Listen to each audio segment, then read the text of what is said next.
So in this episode, I'm speaking with Gary. Join us as we explore his parenting journey from languages to books and even some potentially good advice along the way. So sit back, enjoy, and don't forget to like and subscribe.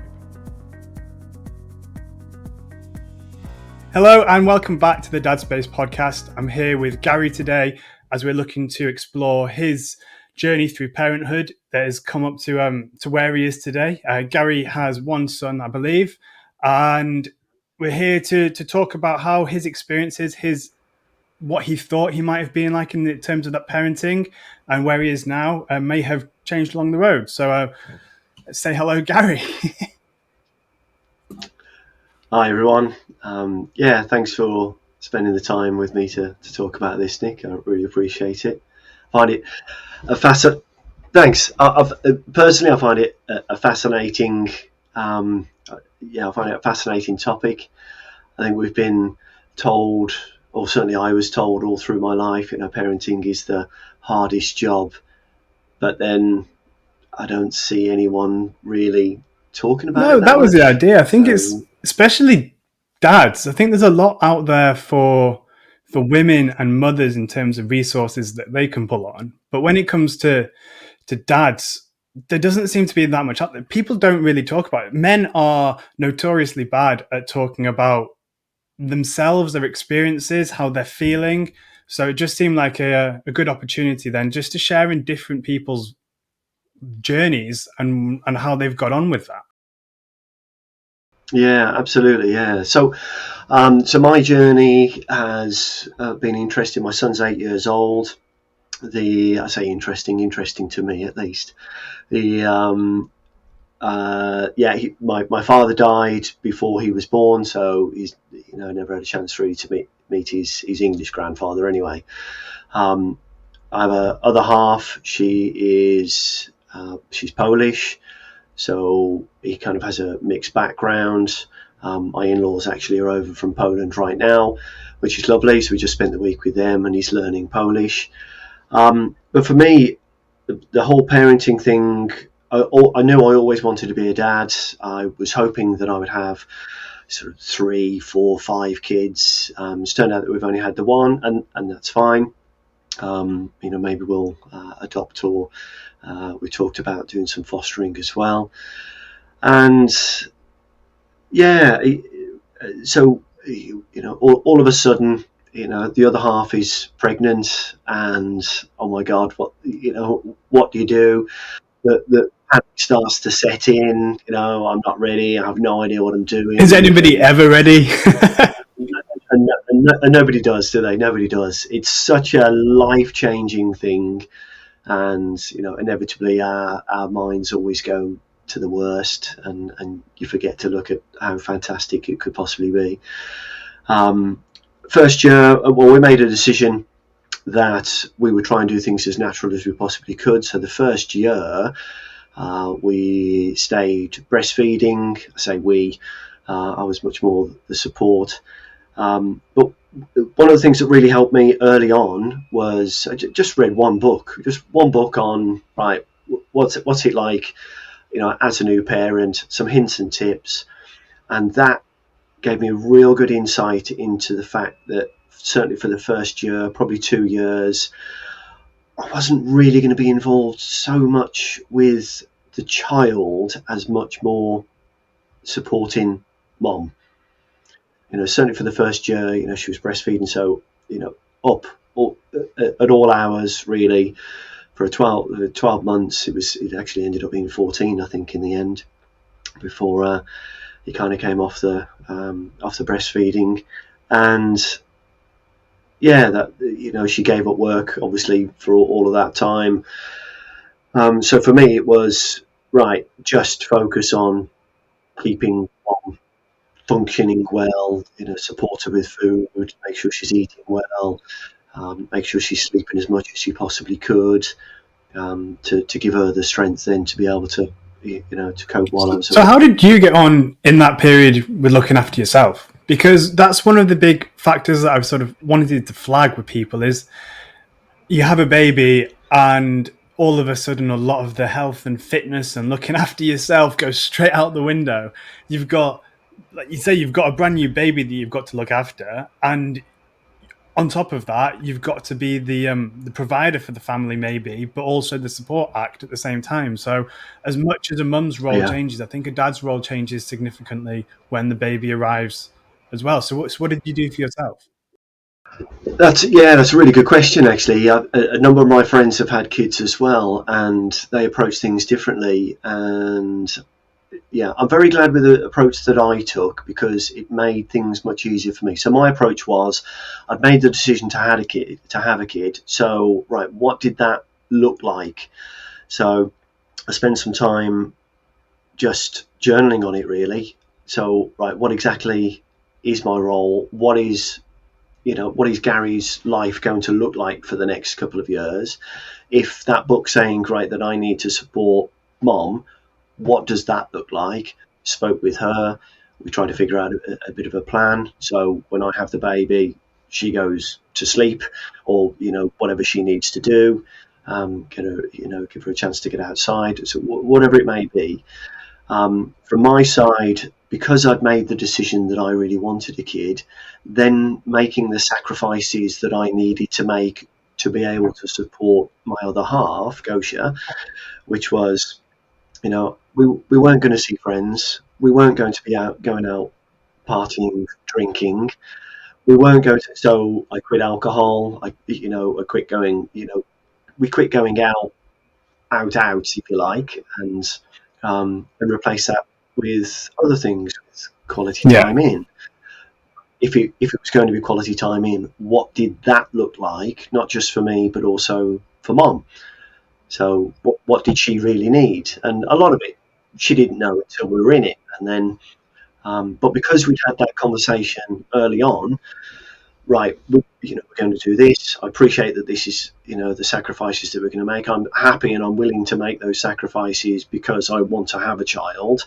So because we'd already made the decision, everything else followed on, and everything else was Sure. I think. But yeah, so as I say, really the health and fitness thing. We had a puppy at the time as well. They keep you a puppy and a baby at the same time. That's like a challenge. I've got I've got a little one at the moment, and every time she sees Papa's dogs, she wants a dog. So we've got that battle at this moment in time. Yeah, that's an interesting Yeah. one. But Yeah, so we had a 1-year-old cockapoo who was very excitable and busy, which actually, most people's reactions was exactly yours, but it gave us such a, first off, a positive distraction because it was such a bundle of joy all of the time that really helped lift us anyway, but also needed to go out a lot. So again, that gave us the impetus to get out of the house, and that really gave a lot of sanity. Quite lucky we live not too far. It's about 2 miles, so just hop in the car and there's several different forests that we can go to. So just to walk around the forest with the pram was just a golden time really. that was interesting. That's good. I mean, we had our first one during lockdown a few years ago, so there was a point in time where you couldn't get out much anyway. So I agree with you there. The walks down the down by the canal, or I mean, not the canal, the river, or just around the block.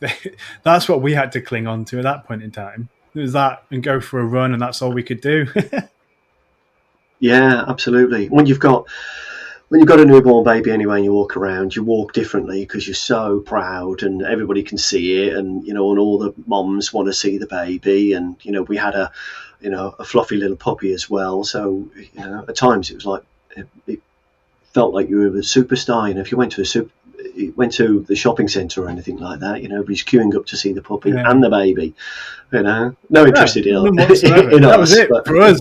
We would just had the same thing at a time where you didn't want people dumping their heads into the pram or putting their fingers in there and like giving the baby's cheeks a squeeze. No, leave it alone. I don't know where you've been. Yeah. You carrying the lurgy. Yeah. Some fearful times through COVID. I think for us again, the whole COVID thing was really interesting because that was again, a mindset approach. I've been very lucky that I'd been involved in some really high quality business training and life coaching. I spent £35,000 on personal training and development from what was it, 2018 through to 2022. So I'd really started to mingle with some really high quality, high caliber people. And so when COVID hit, again, we had to sit down and a chat. Right, how are we going to approach this? We're going to make this the best opportunity we possibly can to connect. We got rid of the TV, so we had no TV at all. As soon as COVID hit, there was just so much depression on the TV. There was just no getting away from it. So we took the TV and we put it in the garage, and that just gave us so much more time and such less distraction to connect. And it was really lots tough. of different activities. The puzzles came out, the paint by numbers came out. You had weekly pub quiz on Zoom. Yeah, absolutely. All of that. Yeah, we were mowing the lawn, but we were mowing a maze in the lawn. And then it was insistent on leaving it, so we had like all this overgrown stuff and a patch going through it. We've got a tiny lawn as well. It was almost laughable, but still, that was something. It was a bit of fun, and that's when I started to see really. I started to really see the imagination that the little ones have, especially as a dad. Really, I didn't find that I had any.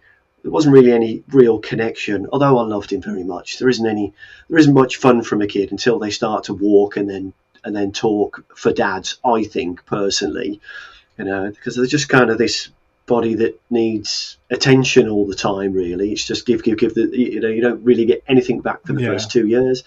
So that in itself can be a tough time period.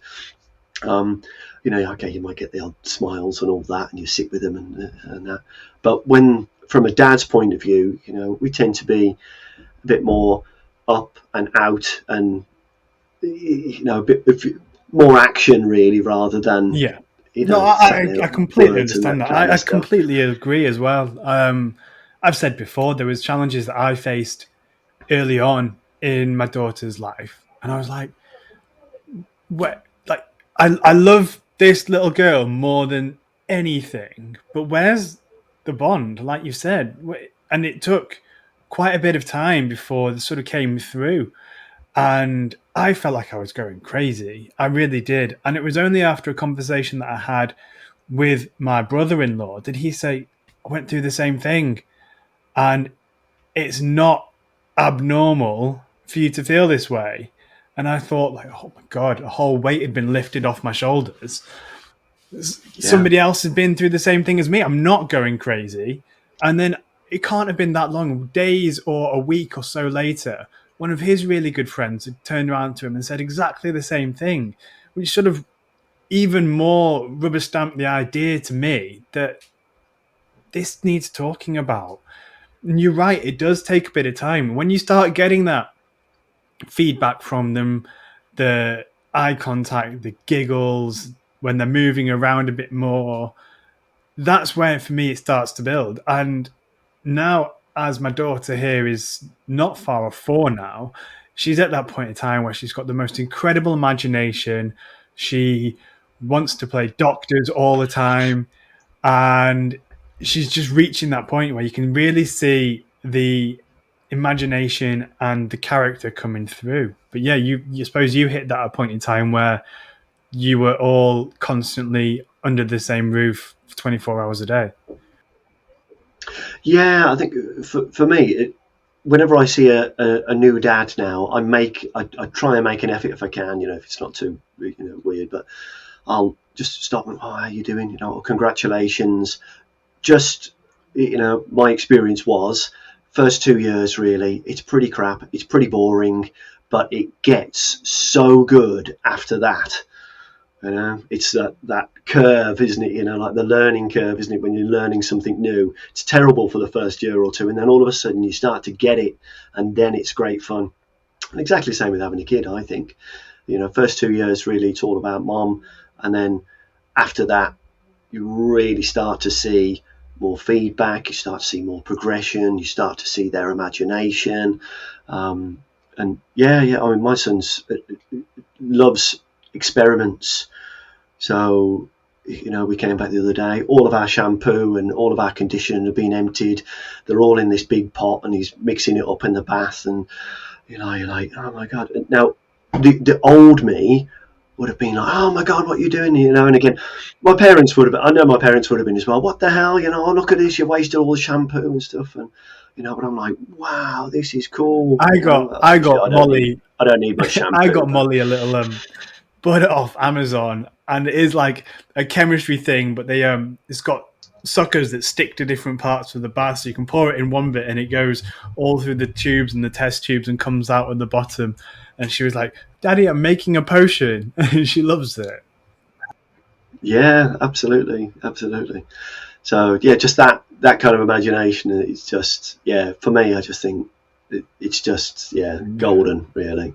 And we forget really what is it? I read an article. They were saying that most 4-year-old kids, if they were tested to being genius, most of them would score quite high at being genius level with their imagination, the way that they think, that rather than thinking in a linear motion, they're very abstract, so they're able to piece completely different things together. I was chatting with my 8-year-old son about investing, and he said something, and I just thought, oh my god, you totally get it. That's exactly it. That's how have you got that? It's just pieced it It's all just together. like you say, it's a non-linear way of learning. Yeah. And it comes from everything. I've done the typical thing that you do when you become a dad and take care of growing tomatoes and chilies and stuff like that. But even that in itself is an indirect lesson in investing. If I plant this seed now, later on in the summer, we're going to have, and we look after it, we're going to have tomatoes by the end of the summer. So it's just an indication That's of right. what happens when you plant something, you take care for it, you nurture it, and then you reap the benefits down the line. And you're right; it's just Absolutely. different real Yeah. world lessons of teaching the same thing. Yeah. It's actually a very, very good lesson in investing, because there's also the element of timing as well. If you plant those seeds in the winter, don't expect to get a lot from them. So yeah. But yeah, so yeah, for me, the first 2 years were pretty boring, really, and then we started to grow up and started to walk and talk, and then Never stopped. that became really interesting. One of the mistakes I made was, as I say, my other half was Polish, so she tells me that I was kind of giving her pressure not to teach too much Polish, and I got focused way too much on the English. Whereas actually, if any of your listeners have got kids that are multilingual or have got different parents, focus on the one that they're not going to use the much, because so really we should have been all in on Polish, knowing that school, grandparents, Life. friends, just being in England, they're going to pick up English anyway. Yeah. So, but now we were in the position where actually probably the Polish is a little bit harder, because we didn't not enforce, but we didn't encourage that You'd just be earlier on. glad that you can't have secret conversations with your wife that you don't understand. That's right. I've Yeah, got a friend that's still done don't that. He's speak got a it. little girl, and his wife is Thai, and his little girl and his wife speak Thai to each other. He doesn't understand a word of it. Yeah. No, he can. I mean, he can speak Polish. He's a little bit shyer with it, which is interesting because he's not really shy. Um, but yeah, that's a learning from me anyway. Really, was we approached that the wrong way around. Yeah, but we live Yeah, and you learn. do. I mean, Molly does. I don't know how much she does because she won't talk back, but she does Spanish at nursery, and she's been doing that for probably maybe not quite the past year, but not far off. So I was just thinking, I personally think I loved languages growing up, so I think it's really important to be doing stuff because it's similar nature to musical instruments as well, where it's just a different way of learning, uh, and you have to go through it. But I think the benefits of languages and musical instruments is great. Yeah, absolutely proven. You know, I mentioned to you, I think before we started recording, but I've read over 250 books now in the past, well, since 2018. Um, I've watched a lot of psychology stuff and learning stuff, you know, because again, my approach was, right, what kind of dad do I want to be? And I certainly didn't want to be the strict, you've got to learn this. I wanted to try and approach it much more of, the whole Coach Carter thing, really, if you've watched that. But being a good coach. So, right, what do you like, and how can I help you to get the most of it?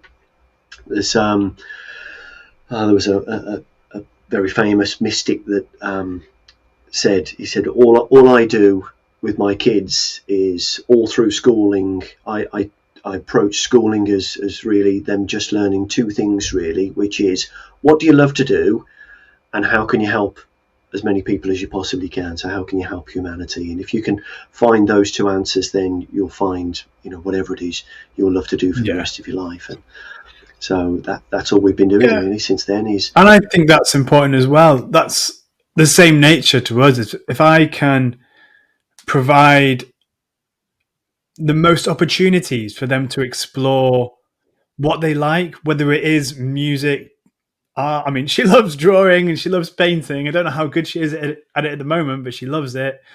Or medical stuff. My wife's a nurse, and Molly loves playing doctors. Or if it's, like I say, sports, music, drama, whatever it is, if you can give them the opportunity there to explore it, then you've got the chance of them finding something that they wanted to take forward, that they are passionate about. And then, as you said, you nurture that and see how far you can go with it down the line. Yeah, absolutely. Yeah. Well, one thing with that, I've been really aware of my biases. So, for instance, I don't like skiing, but John could be, the next, the next best thing when it comes to downhill or slalom or whatever it may be, and I don't know that. So certainly it's on our list, right? That's something for him to go and try. So we've been out, we've done ice skating, we've kind of, done these things. How does he get on with it? And so, yeah, we just kind of drew up a list, really. I just got a list together of as many possible different things as we possibly could, whether it's trampolining, as I said, skiing, ice skating. Yeah, exactly. Go and watch a game of lacrosse. Is that something that excites him? And even then, it might not excite him today, but it might excite him in 2 years' time. So again, revisit that. And then again, all the sciences, all the different animals. There's so much stuff, just as much as you possibly can. There is, and that's probably one of the problems I think that that we faced was there's so much stuff. You end up with this fear of missing out, and then you end up with this feeling of, I'm not doing enough. And never is enough when you're a parent that truly cares about your kid. You always want more. Then there's the pressure from school. Then there's the pressure from other parents, and am I keeping up with the Joneses and all this kind of stuff? And we've kind of tried to take that away and just say, well, look, we'll just work through the list.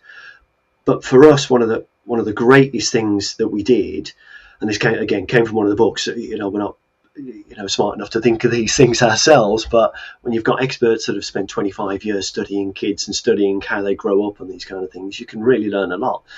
And one of the great things that we learned was trying to figure out, right, well, actually, rather than what do we want him to have, or what do we want him to be? You mentioned about, medical there, for instance, or, whatever it might be, let's say acting.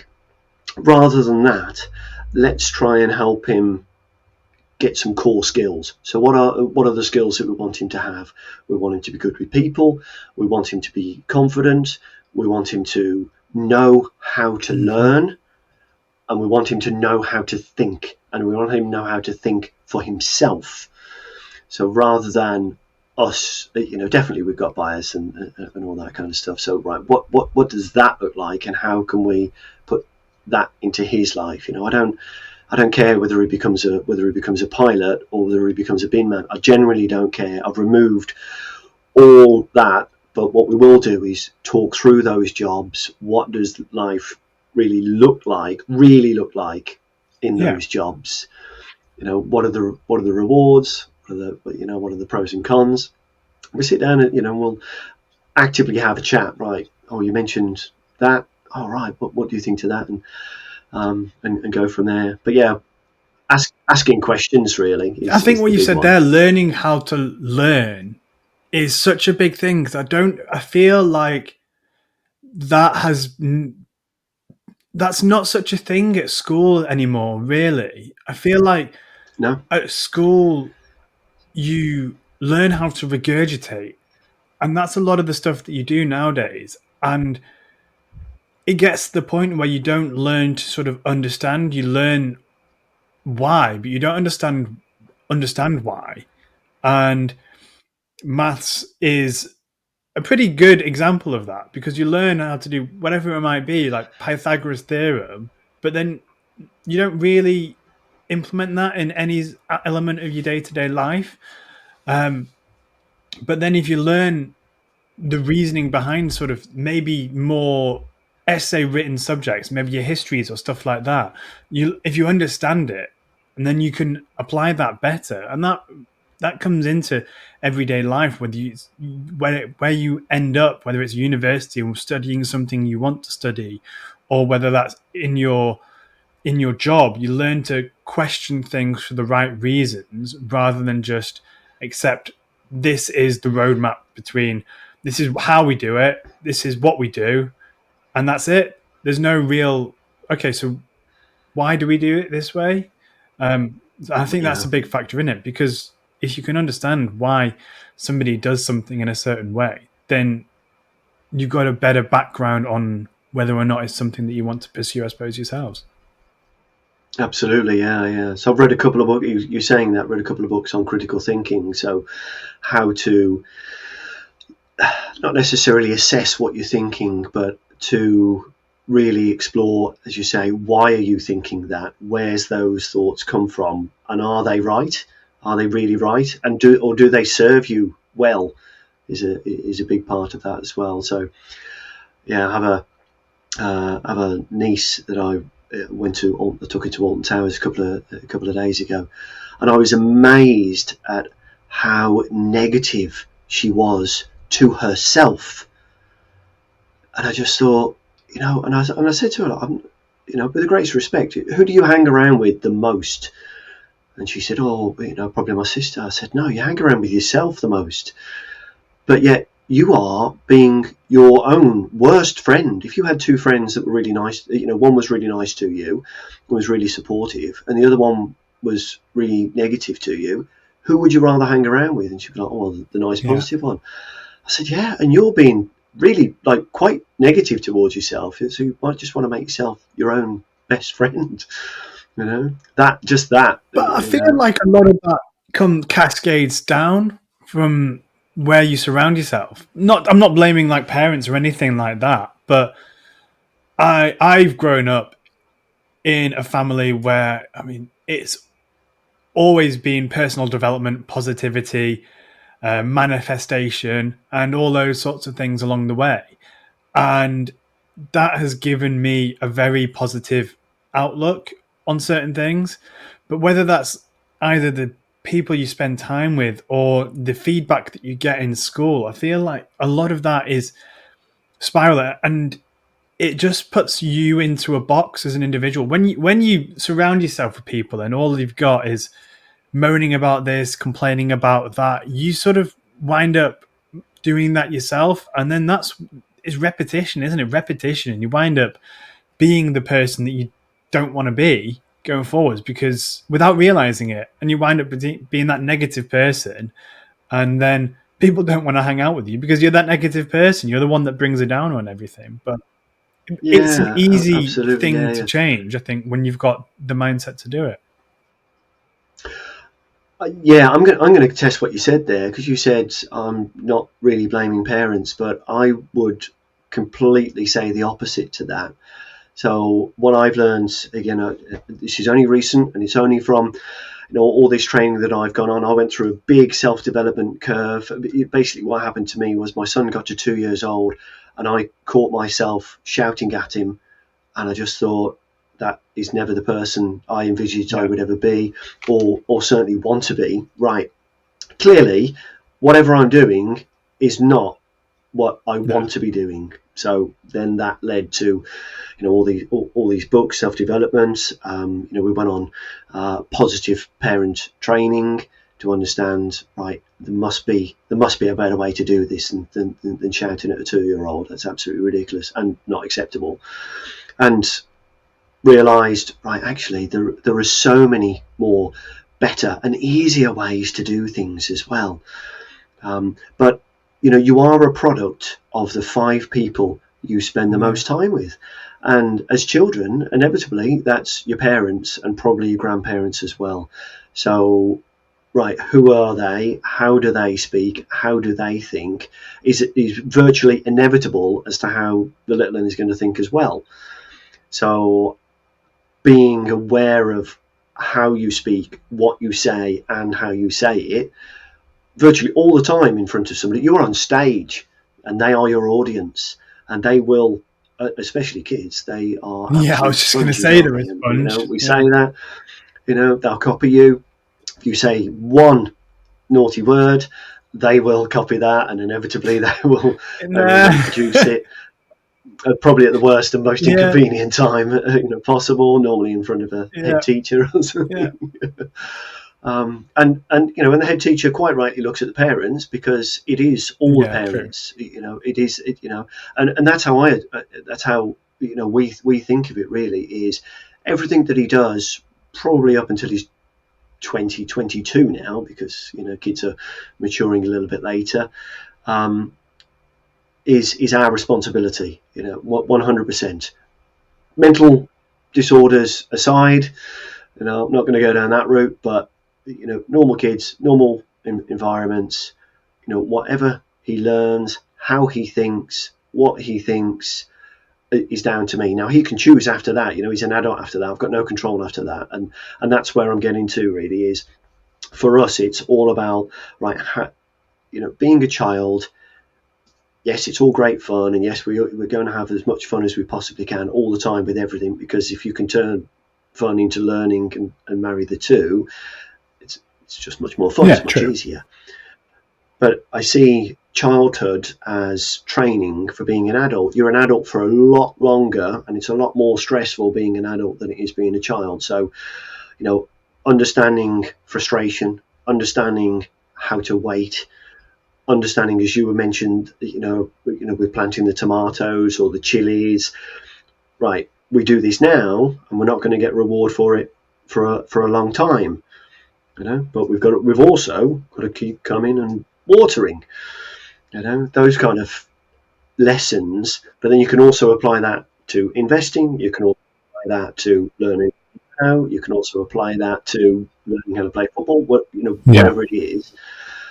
It's all a similar kind of learning curve, where you have to go through the work at the beginning, the pain, almost the uncomfortable feeling of learning something new, to then understand whether or not you like it. I completely agree. I've got an agreement. Yeah, I've got an agreement with my son at the moment that he said he wanted to start learning karate. So I drew up a contract, and the contract was, you're not allowed to quit until you've got at least 2 belts. And the reason for that was, after learning how people learn, and that most people give up as soon as it starts to get difficult. People feel uncomfortable, they feel silly, and then they give up. Well, if you really want to learn something, you're not going to get the beauty of learning it until you've got at least a reasonable level of skill. So our agreement was, we keep going to karate until you get to 2 belts. So as soon as you get to green belt, if you want to quit, then at least you're going to quit as a green belt, and then that's fine. Yeah, but at least give it a really good shot. Give it a really good shot. Exactly. No quitting. Give it a good shot, but also no quitting. So what have we learned there? We've learned, right, we're setting ourselves a goal. We've set ourselves a cut-off point if we need to, but we're also giving ourselves the chance to be crap for as long as it takes, really. And to, and I'm doing it with him as well. Don't let him pick up golf. There's exactly. a learning curve that's very steep. Isn't it? Yeah. But what they say about golf, it is the best game in the world where you see yourself improve quite quickly. Because as soon as you get you've only got to get a couple of good shots, and you remember Yeah. that forever, One don't good you? hole has you For the coming whole back. one good hole, you'll remember for the whole Oh round. dear. Yeah, but you Oh, remember that one when I got I think when you I and got I a have both birdie. done that. You finished the round on a birdie. No matter how crap the round was, it was still a good round. Yeah. So so tell me about the friendship project then. Yeah, so well, that's an interesting turn. So on my one of my courses, I did a business course with one of the top property investors in the country, a chap called Dan Hill, and on his course there was an element to understand yourself, understand what you really like, what you really want, and out of that deep dive came the fact that I really like coaching, I really like helping. I volunteer for the local school. Because of the business I have, I work from home, so I can go and help them. With the school outings and those kind of things. And I love that kind of stuff. Just helping them out. I find kids very entertaining anyway. And as I said earlier, so but yeah, I just wanted to do more. Really, as I said, I was hoping for sort of 4 or 5 kids. I've got one, so it's like, well, what else could I do? And then literally the very next day after that, a social media post came up, this charity. I started to look into it. And the Friendship Project is based on the Big Brother, Little Brother or Little Sister, or whatever it's called in America, whereby a charity pairs a child that's, for whatever reason, could do with a bit a bit of guidance or just a break from the normal routine that they have in life, whatever that may be. Um, in America, it was to get the kids out of the gangs really and put them with a socially responsible adult that could show them a different way of life, and that's really what this is. So it's once a week. So we pick mostly it's Thursday because he likes doing a certain thing on a Thursday. So we go and do that. And we can only go on a Thursday, or How old is he, sorry? we'll go trampolining. Well, that's the beauty as well, is they paired me with a lad that's 3 years older than my son. So I'm getting a heads up on all of the things that my son's going to go through. I'm getting a heads up on what that is, because obviously I have good conversations with him as well. So that's been a real big advantage and helped with the parenting and getting ready for those Teenage years. the social media.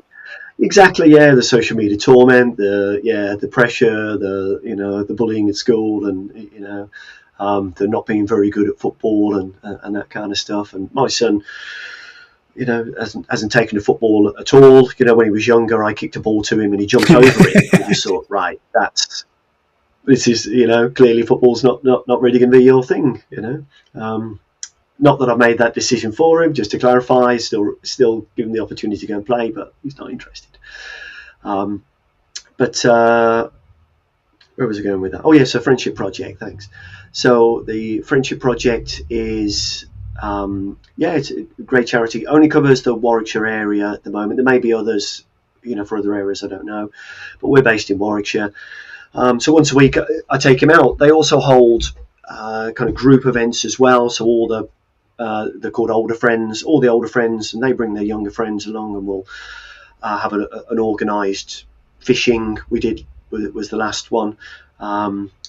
They'll have Christmas events and things, and all get together, and they'll put a musician and a magician on, and they'll bring loads of books, and everybody brings books to share and swap and all those kind of things. So that's really good. They get to make stuff, but otherwise, we'll just go out. We go to Stratford upon Avon. We'll go for a walk around, feed the ducks, maybe go on the big wheel that they've got there. Go to the park. play around the park. Sometimes we take a football, go to jump in on the trampolines. Is it just a case of looking to give them experiences that they might not otherwise experience? I don't want to pry too much because Yeah, obviously it's quite confidential and close to home, but is he sort of maladjusted young man that is maybe missed out on some experiences? so yeah, and that's yeah. In our situation, the parents are fantastic.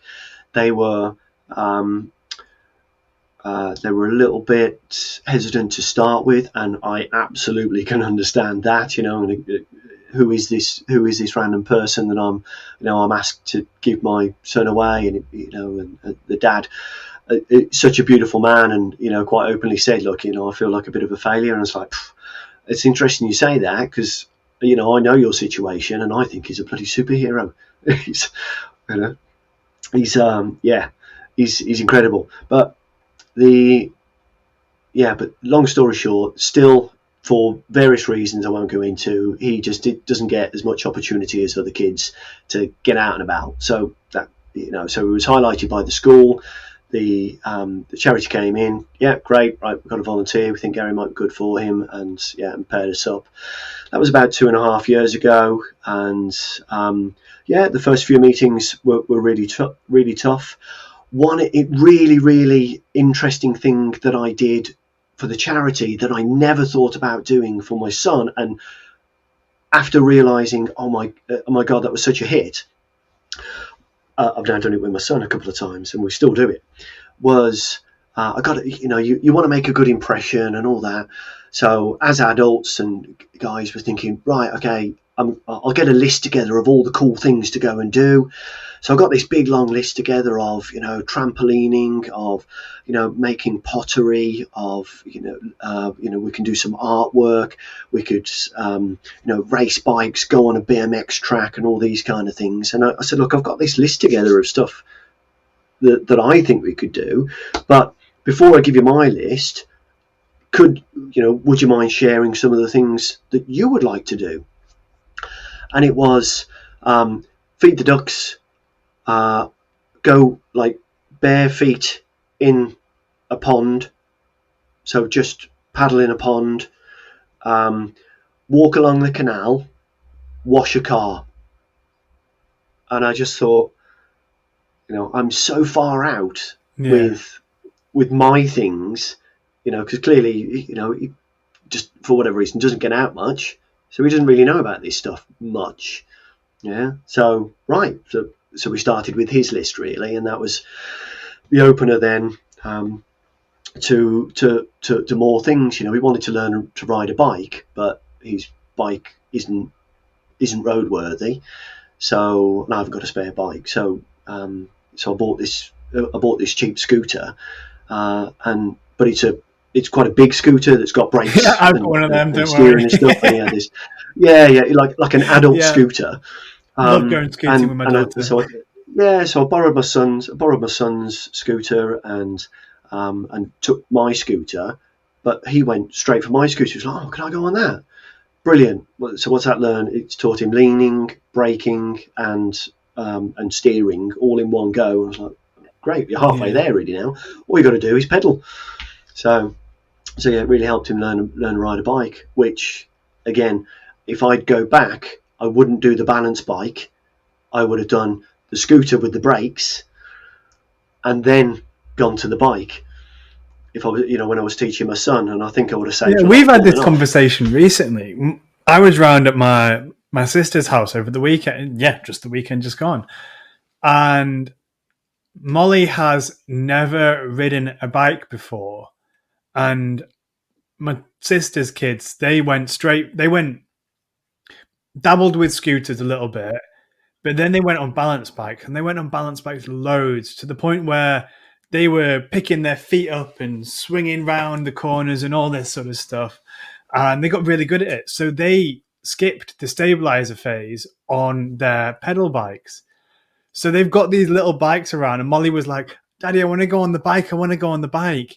And like, well, you can try, but you've never ridden a bike before for one. and it's got no stabilize on it for two. So we gave it a whirl, but she wasn't. She couldn't do it. And I'm not surprised she couldn't do it. It was a case of solve a Rubik's cube when you've got no idea of how to solve a Rubik's cube type thing, and Yeah. sort of brought it back. And I was thinking maybe we do need to practice the bounce back. Molly loves a scooter. She will scoot all day, everywhere. But it's and they were saying, my sister was saying that apparently balance bike to push bike, you skip stabilizers because it teaches them how to balance. Maybe not use brakes, but once you've got the balance, the next thing to add in is the pedaling and do it that way. Yeah, well, that didn't happen with us. We went balance bike to bike with stabilizers for a while. I think, again, there's a testament, isn't it, really? I think there's so much pressure on us to get it right.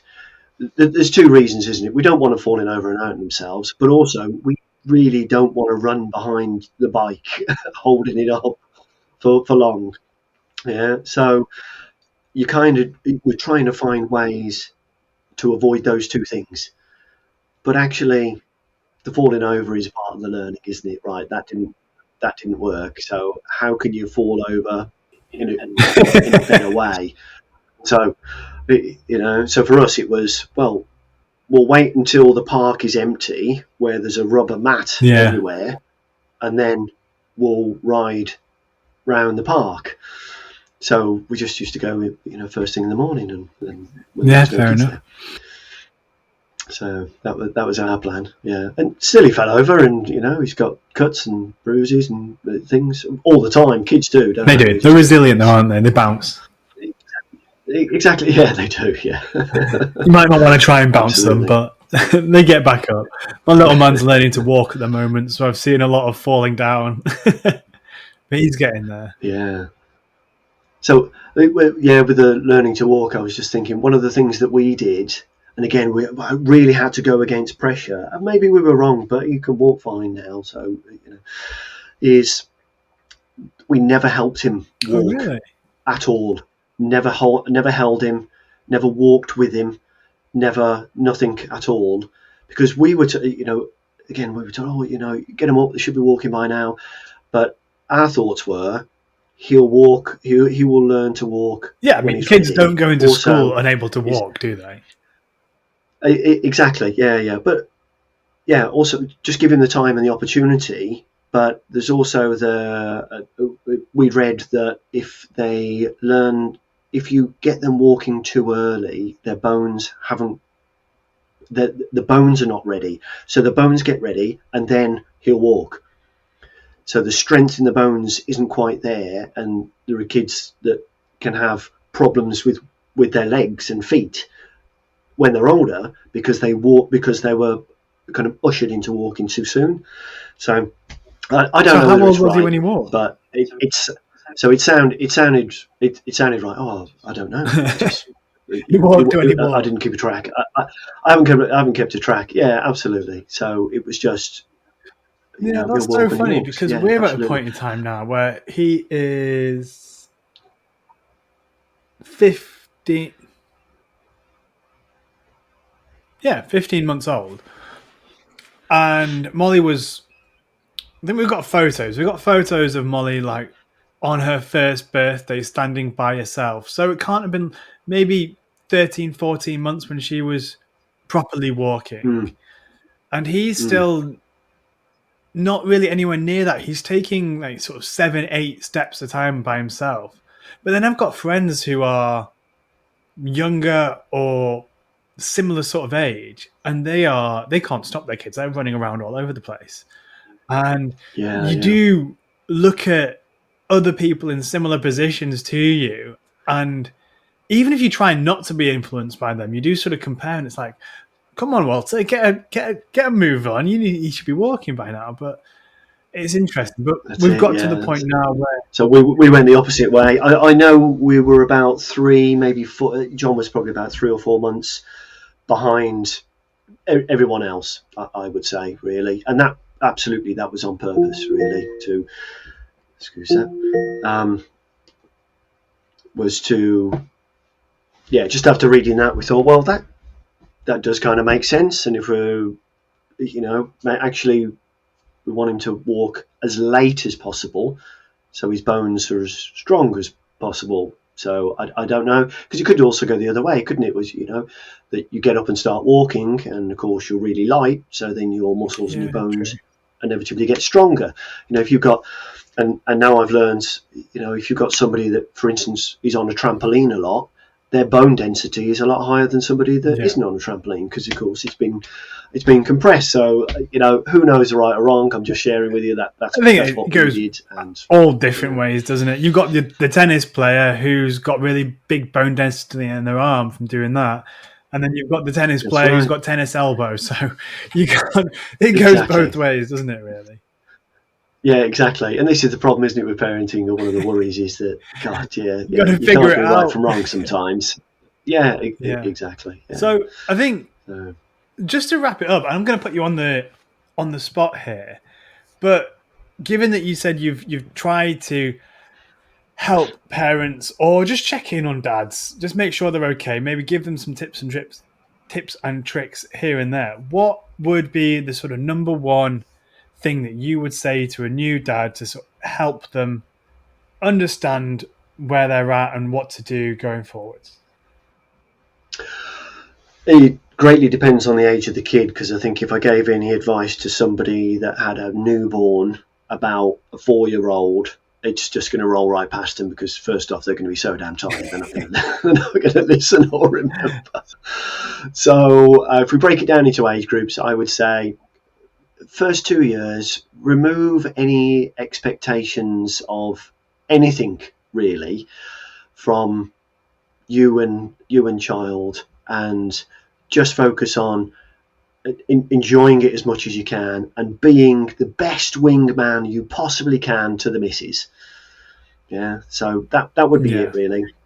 And then, but know that when it gets to 2 onwards, it just gets better and better and better. It's just so much fun.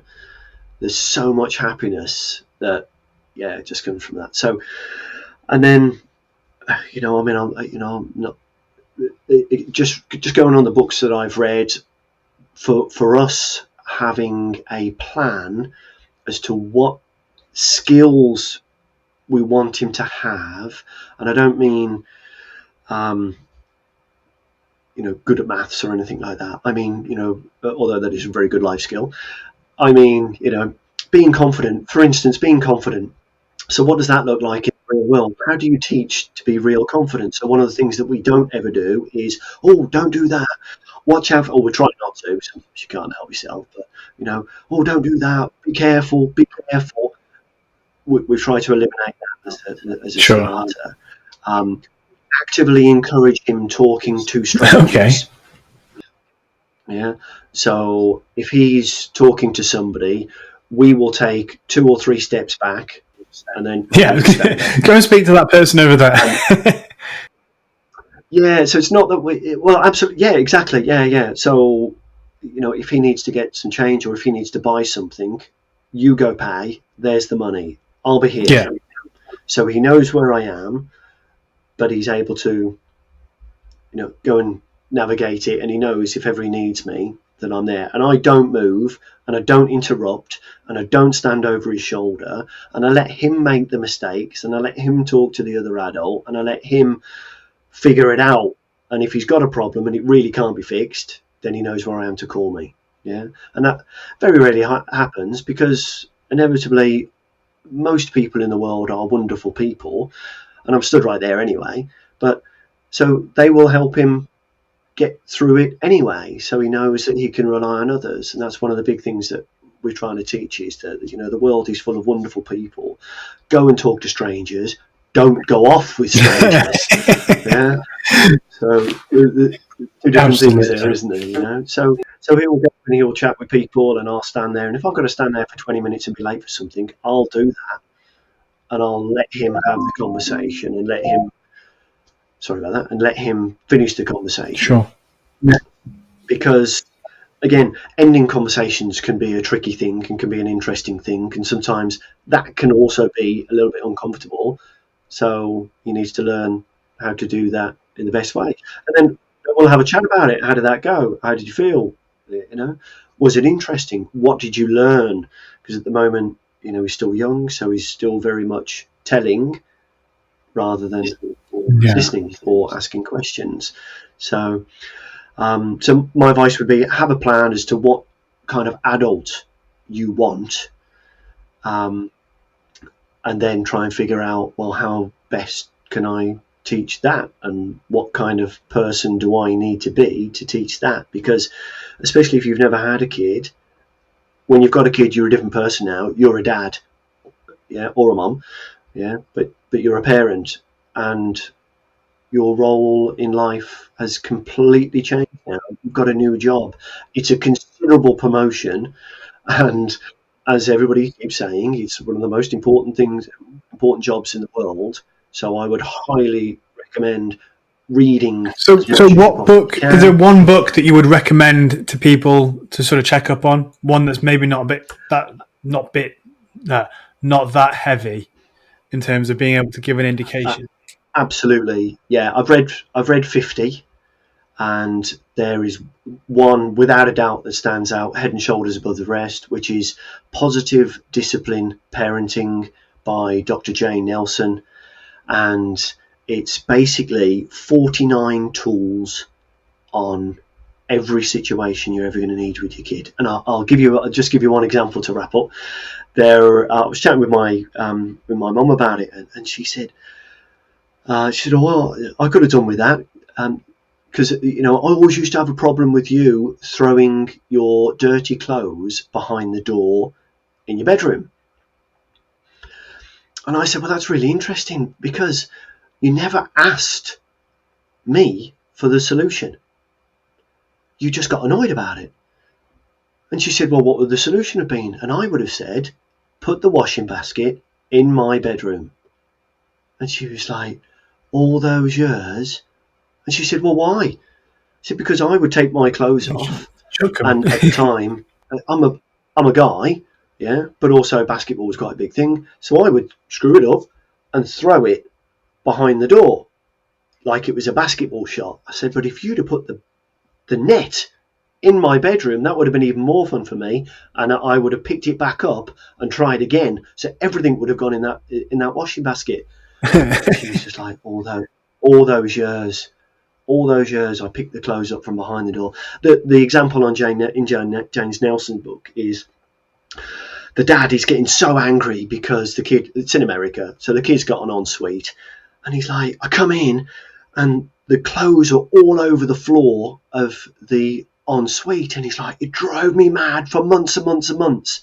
And then he read the book and he's like, "Oh, right, we've got a problem, and the problem is these clothes all over the floor in the ensuite." He said, "I can't stand that anymore. How can I've even put the washing basket in there, and still you don't put the clothes in the washing basket. How can we overcome this?" And the kid quite simply said, "Yeah, I hate the clothes all over the floor. Could you get me a bath mat, because the floor's wet?" The dad was like, you are kidding me. It's that simple." So anyway, he got my bath mat, all the clothes in the washing basket, simple as that. So the kids have the answer. Well, it was like standing on the clothes and making them wet. Well, he was getting out of the shower onto a laminate floor, so it's soaking wet and slippy. So to solve it, he was using the clothes as a bath mat. And he said, "Yeah, I hate it, because I'm having to step on my nice clothes," were his words. "Can you get me a bath mat?" Yeah. But nobody had asked him, and he didn't think to say, because teenagers don't. They just figure it out. "I just need a solution right now." They don't remember to tell you. They're just like, "I just needed a solution right now." So he gave them, give the kid the opportunity to figure out the answer. No, fair enough. Most often they'll tell you. I'll have to check that one out myself. Absolutely, it's amazing. Yeah, it's 49 tools. Yeah, Positive Discipline Parenting, by far the best. And what you'll find is when you read that one, if you then read others, is that they all say similar things. but they're all just not quite as good, and they don't break it down as to, right, in this situation you can do this, in this situation you can do that. So yeah, it's great. Yeah, kneel down as well when you talk to them. I think that's really important. All the time. It gives an impression of when you come down to their level, it's like a trust thing rather than a stooping down, domineering sort of position. I think that's really important. It's important when you see that with the nursery workers as well. Is you see the really good ones that come down to their level and we'll chat to them, and it's not a case of like, it's literally just face to face, and it's really important factor that I think. Yeah, absolutely. Yeah, it's loads of connection. Another great tool is connect before you correct. So give them a hug, tell them you love them before you tell them what they need to change. But yeah, I think on that note, connect before you correct. I think we'll probably finish it there. Great. Yeah, it's been great. Thank you very much, Gary. It's been really, really interesting sort of hearing about you, your journey, and how you've got to that point, and sharing some helpful advice there maybe for others as well. Fingers crossed. Thanks.